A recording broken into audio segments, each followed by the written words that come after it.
TMC के तेज तर्रार नेता और सांसद महुआ मोइत्रा को लेकर अब बीजेपी घिरती हुई नजर आ रही है। यह कहे कि बीजेपी बैकफुट पर दिखाई दे रही है। संसद में पैसे लेकर सवाल पूछने के मामले में महुआ ने संसद की एथिक्स कमेटी को लेकर हल्ला बोल कर दिया है, जिसके बाद विपक्ष के तमाम सांसदों ने भी एथिक्स कमेटी के बहिष्कार का ऐलान कर दिया। 2 नवंबर को एथिक्स कमेटी के सामने पेश हुई महुआ ने कमेटी को लेकर जो कहा है, उसके बाद बीजेपी सांसद निशिकांत दुबे भी मुश्किल में दिखाई दे रहे हैं और एथिक्स कमेटी का बचाव कर रहे हैं। तो कैसे महुआ ने बढ़ा दिया बीजेपी का दर्द, इसी पर करेंगे विस्तार से चर्चा अपनी इस रिपोर्ट में। नमस्कार, मैं हूं परवीन, आप सभी का हमारी स्पेशल रिपोर्ट में बहुत बहुत स्वागत है। महुआ के सामने कैसे बैकफुट पर आए बीजेपी नेता, टीएमसी सांसद के बयानों से मुश्किल में क्यों दिख रही है संसद की एथिक्स कमेटी, बीजेपी की महिला सांसदों के खिलाफ महुआ ने खुला मोर्चा, क्यों एथिक्स कमेटी कारोबारी दर्शन हीरानंदानी को नहीं ला रही महुआ के सामने, संसद में सवाल पूछने के बदले पैसे लेने का आरोप महुआ पर लगाने वाले बीजेपी सांसद निशिकांत दुबे अपना आपा खो बैठे हैं। हम ऐसा क्यों कह रहे हैं, ये उनका बयान बता रहा है। निशिकांत दुबे ने महुआ को लेकर 2 नवंबर को जो बयान दिया है, उसमें वो कह रहे हैं कि अब महुआ बच नहीं सकती, यानी महुआ और बीजेपी नेता के बीच जंग और तेज होने वाली है। वहीं महुआ ने तो एथिक्स कमेटी के खिलाफ ही मोर्चा खोल दिया है।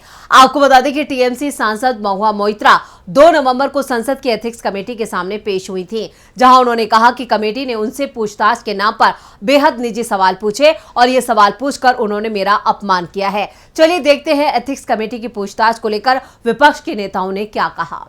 एक सेकंड, व्यक्तिगत प्रश्न पूछा, महिला से व्यक्तिगत प्रश्न पूछने का अधिकार नहीं था। कौन सा हम लोगों ने वॉकआउट, कौन पूछा? Conduct of the chairman of the ethics committee unethical. Okay, the whole line of questioning, it seemed to be that he is acting on somebody's behest. It is very, very bad. For 2 days we are asking him some things. This NIC portal issue, where is the parliament rule says who is the authorized person? They are not replying.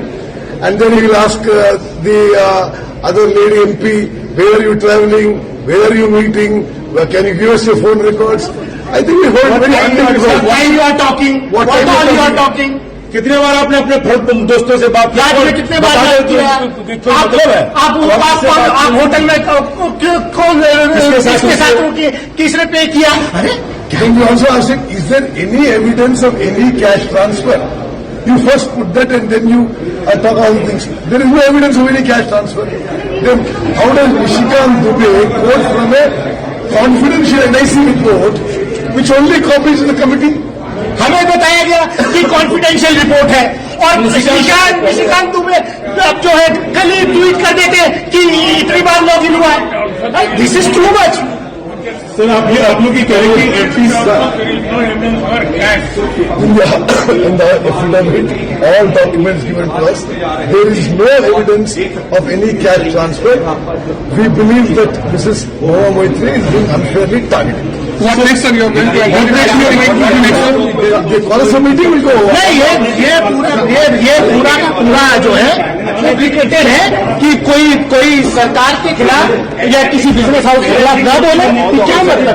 और इस तरीके का जाति का चीज कराने के लिए एथिक्स कमेटी थोड़ी है। 2 नवंबर को संसद की एथिक्स कमेटी के सामने महुआ से बेहद निजी सवाल पूछे गए, जिस पर जमकर हंगामा हुआ, जिसके बाद विपक्ष के तमाम नेताओं ने एथिक्स कमेटी का बहिष्कार कर दिया। इस पूछताछ की तुलना महुआ ने महाभारत में द्रौपदी के चीरहरण से की है और कहा है कि निजी सवालों के बावजूद एथिक्स कमेटी में शामिल बीजेपी की महिला सांसदों ने एक शब्द नहीं कहा। इंडिया टुडे की रिपोर्ट के मुताबिक गुरुवार को पूछताछ से बाहर निकलने के फौरन बाद उन्होंने कहा कि एथिक्स कमेटी ने अपने सवालों के जरिए मेरा वस्त्र हरण किया। मैं धन्यवाद देना चाहती हूं बीजेपी की महिला सांसदों को जो वहां मौजूद थी और ये सब सुनते हुए भी एक शब्द नहीं बोली।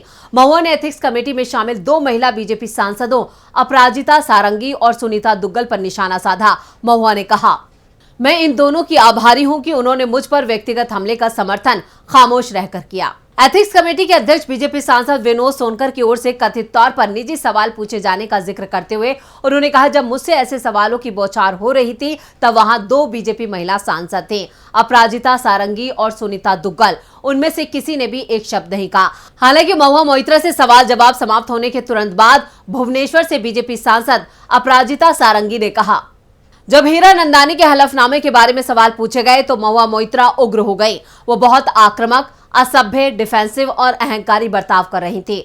महुआ मोइत्रा ने वहां असंसदीय भाषा का इस्तेमाल किया। हालांकि इस मामले में महुआ ने भी गंभीर आरोप लगाते हुए कहा कि जिस पर घूस देने का आरोप है उस कारोबारी दर्शन हीरानंदानी को एथिक्स कमेटी के सामने पूछताछ के लिए क्यों नहीं बुलाया गया। उन्होंने कहा कि अगर समिति निष्पक्ष होती तो क्या वो मुख्य व्यक्ति को नहीं बुलाती। दर्शन रिश्वत देने वाला है, वो संसद और एथिक्स कमेटी के प्रति जवाबदेह है।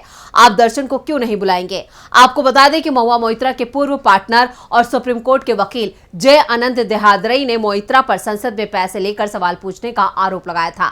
इस संबंध में जांच के लिए उन्होंने सीबीआई के महानिदेशक को पत्र भेजा था, जिसके बाद उन्होंने कई साक्ष्य शामिल किए थे। देहादरई की शिकायत के आधार पर बीजेपी सांसद निशिकांत दुबे ने महुआ मोइत्रा पर आरोप लगाया कि हीरानंदानी समूह के सीईओ दर्शन हीरानंदानी से कैश और महंगे तोहफों को लेकर संसद में सवाल पूछती है। उन्होंने लोकसभा अध्यक्ष ओम बिरला से महुआ मोइत्रा को निलंबित करने की मांग की। इस मामले को लेकर संसद की एथिक्स कमेटी जांच कर रही है। एक दिन पहले गुरुवार को महुआ से इस बारे में सवाल जवाब किए गए। इससे पहले दर्शन हीरानंदानी ने हलफनामा देकर आरोप स्वीकार किया है और सरकारी गवाह बनने की इच्छा जताई है, जिससे महुआ मोइत्रा की संसद सदस्यता पर खतरे के बादल मंडरा रहे हैं। तो वहीं महुआ लगातार मांग कर रहे हैं कि मुझे दर्शन हीरानंदानी से क्रॉस क्वेश्चनिंग करने दी जाए, लेकिन एथिक्स कमेटी इसके लिए राजी नहीं हो रही है, जिसके बाद अब एथिक्स कमेटी के साथ साथ बीजेपी सांसद भी सवालों में आ गए हैं। विपक्षी सांसदों ने कमेटी के सवालों का किया विरोध। कमेटी के अध्यक्ष विनोद कुमार सोनकर पर लगा अनैतिक सवाल पूछने का आरोप। महुआ मोइत्रा के समर्थन में आई अभिनेत्री सिमी ग्रेवाल, पत्रकार राजदीप सरदेसाई ने भी बीजेपी सांसदों को दी चुनौती। महुआ मोइत्रा को लेकर सीएम ममता बनर्जी ने भी अपनी चुप्पी तोड़ते हुए कहा था कि टीएमसी नेता महुआ के साथ जो हो रहा है वो बदले की भावना से प्रेरित है, राजनीतिक दुश्मनी है, क्योंकि बीजेपी सांसद निशिकांत दुबे की फर्जी डिग्री और अडानी को लेकर महुआ ने संसद में सवाल पूछे थे, जिसको लेकर अब बीजेपी अपना बचाव कर रही है और महुआ के एक्स फ्रेंड के साथ मिलकर बीजेपी नेता उन्हें फंसा रहे हैं। इधर पत्रकार राजदीप सरदेसाई ने ट्वीट किया। उन्होंने लिखा है, कृपया ध्यान दें, मैंने रात 9 बजे के समाचार में हमारे साथ शामिल होने के लिए जय अनंत देहादरई, निशिकांत दुबे और दर्शन हीरानंदानी को आमंत्रित किया है। अभी तक वो सहमत नहीं हुए हैं, लेकिन मुझे उम्मीद है कि वो जल्द ही ऐसा करेंगे। मेरा काम सभी से सवाल करना है। इस बीच महुआ मोइत्रा को भी सुनने का उतना ही अधिकार है जितना उनके आलोचकों को है। ऐसा लगता है कि वो सवालों का जवाब देने के लिए काफी इच्छुक हैं। मुझे उम्मीद है कि उनके आलोचक भी जल्द ही जवाब देने के लिए तैयार होंगे। इस पर महुआ मोइत्रा के एक्स बॉयफ्रेंड जय अनंत देहादरई ने उत्तर दिया, राजदीप शर्म करो, आप उस शख्स का समर्थन नहीं करने का दावा करते हैं, लेकिन फिर भी आप नियमित रूप से एक ऐसे व्यक्ति को मंच देते हैं जो किसी न किसी तरह केवल अपनी अपमानजनक गंदगी उगलने के लिए आपको चुनता है। अपनी रीढ़ सीधी करें और अगली बार उसे अपनी भाषा पर ध्यान देने के लिए कहने का साहस रखें। इस पर अभिनेत्री सिमी ग्रेवाल ने जय अनंत देहादरई को उत्तर दिया है। उन्होंने यहाँ पर निशाना साधते हुए कहा, वास्तव में आप पर शर्म आती है। राजदीप सरदेसाई अपना काम कर रहे हैं, आप क्या कर रहे हैं? किसी महिला के खिलाफ साजिश रचने और बदला लेने के बजाय अपनी रीढ़ सीधी करें और आगे बढ़ें। ये दयनीय है। दूसरी तरफ हालांकि निशिकांत दुबे ने अलग से ट्वीट कर राजदीप के साथ इंटरव्यू करने के लिए मना कर दिया। उन्होंने लिखा, राजदीप सरदेसाई ने मुझे इंटरव्यू के लिए फोन किया था। मैंने उनको कहा कि पिछले 15 साल के अपने संसदीय जीवन में मैंने किसी टीवी डिबेट में भाग नहीं लिया। मैं केवल अपने सदन, लोकसभा या संसदीय समिति में ही अपनी राय देता हूँ। प्रेस कॉन्फ्रेंस कभी कभार सामूहिक ही करता हूँ। निशिकांत दुबे से लेकर सुप्रीम कोर्ट के वकील और महुआ के एक्स बॉयफ्रेंड ने जिस तरह से टीवी डिबेट में हिस्सा लेने से मना किया है, उससे साफ है कि ये लोग इरादतन महुआ मोइत्रा को फंसा रहे हैं और व्यक्तिगत बदला ले रहे हैं। वहीं निशिकांत दुबे जो कह रहे हैं कि वो इंटरव्यू नहीं देते, लेकिन उन्होंने महुआ के एथिक्स कमेटी पर लगे आरोपों के बाद वो मीडिया में अपने बचाव में सफाई देते नजर आए। यानी दाल में कुछ काला नहीं है, बल्कि पूरी दाल काली है। तो ये थी हमारी स्पेशल रिपोर्ट। आपको हमारा ये वीडियो कैसा लगा, नीचे कमेंट बॉक्स में अपनी राय जरूर दें और इस वीडियो को ज्यादा से ज्यादा लाइक करें और शेयर करें। देखते रहिए डीवी लाइव। नमस्कार।